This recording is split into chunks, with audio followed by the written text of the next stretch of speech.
చెప్తున్నారు అని విని అలసిపోయారా? 1 సంవత్సర కాలంగా పిల్లల కోసం ప్రయత్నిస్తూ పిల్లలు కలగకపోతే మీకు IVF లాంటి ట్రీట్మెంట్స్ అవసరం పడొచ్చు.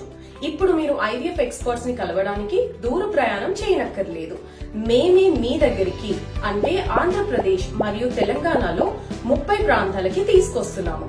త్వరలోనే నర్సంపేట్ వస్తున్నాము. మా ఈ ఫర్టిలిటీ క్యాంప్ లో మీరు పొందవచ్చు సంవత్సరాల అనుభవం కలిగిన ఫర్టిలిటీ ఎక్స్పర్ట్స్ తో ఉచిత కన్సల్టేషన్ మరియు on the spot fertility checkups తో పాటు మరెన్నో ఆఫర్స్. సో ఈ అవకాశాన్ని మిస్ చేసుకోకండి. ఒయాసిస్ ఫర్టిలిటీలో మీరు ఉంటారు సేఫ్ గా in the good hands of science.